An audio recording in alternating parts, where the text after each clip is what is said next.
Hello, good day, Mrs. Lestari Manggong, as my lecturer for this course. First of all, I'm going to introduce myself. My name is Cahya Cantika. Today, I will talk about the comparison between the movie and the novel that I've reviewed. The title is The Devil Wears Prada by Lauren Weisberger. So, for the summary of this book was released in 2003. And the movie, directed by David Frankel, was released in 2006. The differences between the book and the film are mostly focusing on the details rather than the overall plot. So the differences between the two does not have that much big of a difference. I have already listed down the main differences I found between them. So here is that. First of all, I'm going to talk about the nationality. In the book, Miranda Priestley is depicted as British and Emily Charlton, who is her first assistant, is depicted as American. In the movie, their nationality are reversed. The rumors say this changes was made in the movie adaptation in order to avoid Miranda's character to be compared with Anna Wintour, who is the Vogue editor. These changes does not affect the storyline at all. In fact, at first I almost did not acknowledging the fact that their nationality is reversed. The second point is Andrea's hair color. In the book, Andy is mentioned to be blonde, but in the movie, Andy is played by Anne Hathaway, who has brown hair.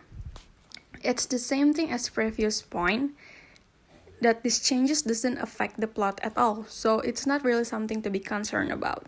Next point is Brown University versus Northwestern University. These changes also appear between these two versions, and again, it doesn't affect the storyline at all. The plot is still the same, although there is no information about why these changes on Andrews University was made. Next point is Alex and Nate. Now, this is the difference that might bother some of us, the readers, and also the viewer. In the novel, Andrew's boyfriend's name is Alex. Yet, in the movie adaptation, they changed his name to be Nate. I also don't know why this changes was made. I didn't find any information about it. But how can someone change a character's name when we're already familiar with the name Alex as Andrea's boyfriend? Although it might not gonna make that much of a confusion to the readers as well as the viewers, but it just doesn't make sense to me personally for the writer and the filmmaker to change an important character's name. However, it is not only his name that they change, but the occupation is changed also. In the book, Alex is depicted as a teacher, while in the film, Nate is a chef. And also, there are also differences with Andrea and his boyfriend relationship between the novel and the movie adaptation.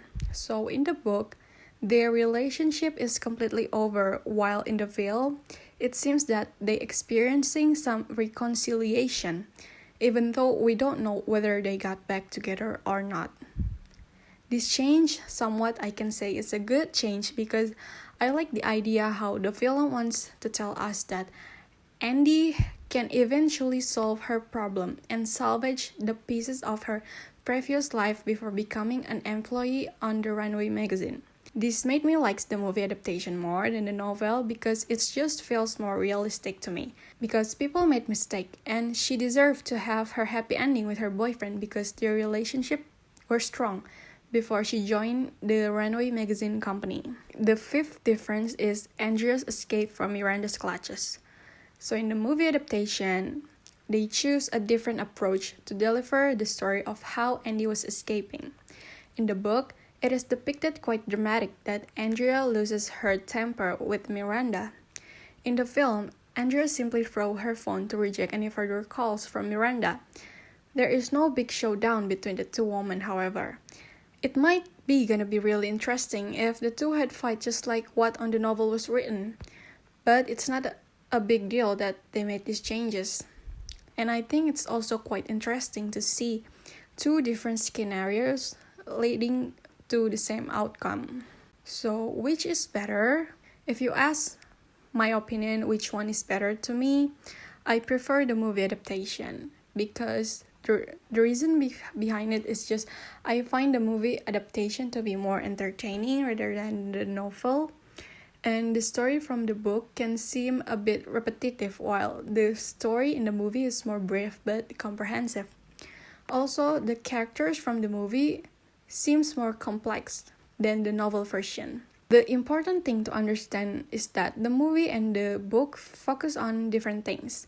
The movie focused on the fashion industry and what it is like to work at a fashion magazine, whereas the book focused more on Andy's story and her personal growth.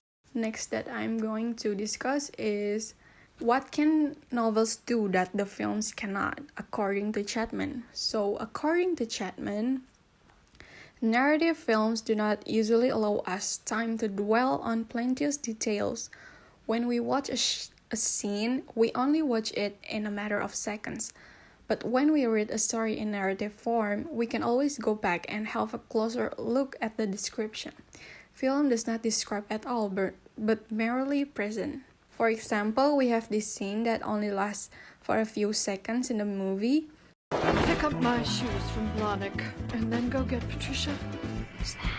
Go girl! Go girl! Go girl! But from the novel, we can see the details that describe how Andy can figure out who Madeleine or Patricia is. So Madeleine and Patricia is depicted as Miranda's French bulldog puppy. Madeleine is its name in the novel, and Patricia is its name in the movie.